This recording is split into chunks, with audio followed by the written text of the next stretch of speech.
সংসদীয় গণতন্ত্রে লাঠালাঠি, হানাহানি, পাথরছোড়া, ইসুরা, মারামারি, ঘুষাঘুষি এগুলো আমরা দেখেছি। হ্যাঁ, কিন্তু আলহামদুলিল্লাহ এই সংসদে এরকম কোনো কিছু দেখি না। আমি স্পিকার এবং ডেপুটি স্পিকার যিনি সংসদের অভিভাবক, আমি তো দেখি তারা বিরোধী দলকে সবসময় প্রোটেক্ট করে, সিরিয়াসলি প্রোটেক্ট করে এবং দৃশ্যমানও আছে ঘটনা। আজকেই তো গতকালও না আজকেই স্পিকার একজন জুলাই শহীদের মা যিনি সংসদ সদস্য, আইনমন্ত্রী বক্তব্যের সময় যে একটা জিনিস মাথায় রাখবেন যে উনি একজন শহীদের মা, সেইভাবে কথা বলবেন, নট দ্যাট। এবং বিরোধী দলের দায়িত্বশীল বিরোধী দলের হুইপ থেকে শুরু করে ফ্লোর চেয়েছে, ফ্লোর পায় নাই সিনিয়র সদস্য, একবারও হয় নাই।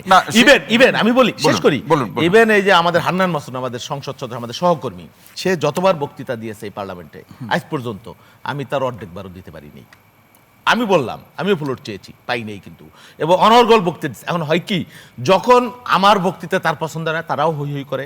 এটা তো হয় সংসদে, করেছে। এমন না যে জামাত সবসময় সুশীল বা এনসিপি ভদ্রতার পরিচয় দিয়েছে, সরকারি দলের নেতারা বক্তৃতা দেওয়ার সময় আক্রমণ করে নাই, হই হই করে নাই, এরকম তো হয় নাই। এটা তো একপক্ষীয় না। কিন্তু তারা কিন্তু আরেকটা গুরুত্বপূর্ণ পয়েন্ট হলো যে সংসদে মাননীয় প্রধানমন্ত্রী থেকে শুরু করে অন্যান্য সংসদ সদস্য এবং মন্ত্রীদের কোনো ভুল হলে সেটা তারা গঠনমূলক সমালোচনা করতে পারবে। আচ্ছা, এই যে সংসদে কে বক্তৃতা দিতে পারে নাই, একটা আপনি দেখেন না, বক্তৃতা দিতে গিয়ে যদি সংখ্যাগরিষ্ঠতার বাধার মুখে পড়ে, যেটা আপনি কে মারতে গেছে, উদ্যত হইছে, কেউ চেয়ার ছুঁড়ে মারছে, কেউ পাথর ছুঁড়ে মারছে, আপনার বক্তৃতা আপনি দিয়েছেন, আপনাকে স্পিকার ডিফেন্ড করতেছে, আপনার নির্ধারিত সময় আপনি দিচ্ছেন, পুরাটাই দিচ্ছেন, কেউ আওয়াজ করে। এটা তো শুধু বিএনপি করছে এরকম তো কোনো বিষয় না। জামাত বা এনসিপির ব্লক থেকে তো এরকম হই হই ভোট ছুটছে, ওয়াক আউট হয়েছে, প্রচুর হয়েছে। তো এটা তো সংসদীয় কালচার, সংসদীয় কালচার। তো আপনারা অনেক অসত্য মিথ্যা বক্তব্য দিয়েছেন, আমাদের কেউ ভুল ভালো হয়তো দিতে পারে অসত্য, এটা তো হয়েছে। সুতরাং সংসদে প্রাণবন্ত নাই, কার্যকর নাই, এটা বলা খুবই দুঃখজনক, দুর্ভাগ্যজনক। এবং সংসদ যদি প্রাণবন্তই থাকে, আমরা সেটাই ধরে নিচ্ছি, আপনার আলোচনাকে আমরা ধরে নিচ্ছি, তাহলে জামাত বা এনসিপি রাজপথে ফিরতে চায় কেন? বা এটা তাদের পলিটিক্যাল মানে কি বলে স্ট্যান্ড, এটা বিরোধী দল বিরোধিতা না করলে কেমনি হবে, বিষয়টা তো এরকমই, অন্য কোনো কিছু না। এবং তারা ভিতরে ভিতরে দেখবেন, তারাও বলবে যে আমরা সরকারি দলকে চাপে রাখার জন্য এগুলো করতেছি, এছাড়া অন্য কোনো কিছু আছে না। আচ্ছা, আর একটা এই যে বাজেটের প্রতিক্রিয়া যেটা হইলো, এই যে দেখেন বিগত দিনের বাংলাদেশের রাজনীতির কালচার ছিল, আগে ব্যানার তৈরি করে রাখতো এই বাজেট গণবিরোধী, এই বাজেট মানি না, আর এক পক্ষ বাজেটকে স্বাগত জানাবে সরকারি দল।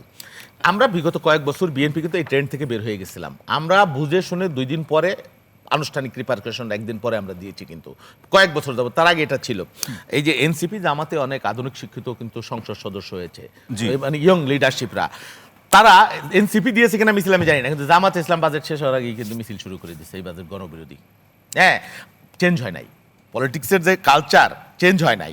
তারপরে দেখেন আপনি গুমের কথা বললো হান্নান মাসুদ, গুমকে অস্বীকার করা হয়েছে, গুমের উইকে মানে কি বলে ক্ষতিগ্রস্তকে বিএনপি সবচাইতে বেশি। বিএনপি রিলিয়াসলি থেকে শুরু করে জামাতের যারা গুম হয়েছে ম্যাক্সিমাম ফেরত আসে, 2-1 হইতে পারে আমি জানি না।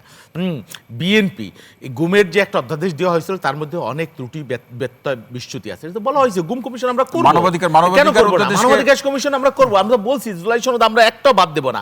আপনি দেখেন এই যে সংস্কার আর সংবিধান নিয়ে যে বিতর্ক, এটা কোনো কারণ নাই এই বিতর্কের কিন্তু।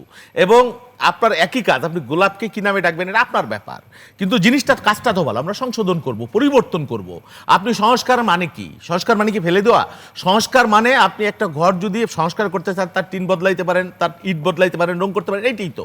আমরা তো কাজটা তো এইটাই। এইটা নিয়ে অহেতুক বিতর্কের কারণে বিতর্ক, তাছাড়া অন্য কোনো কারণ আছে আমি অন্য কোনো কারণ আছে বলে মনে করেন?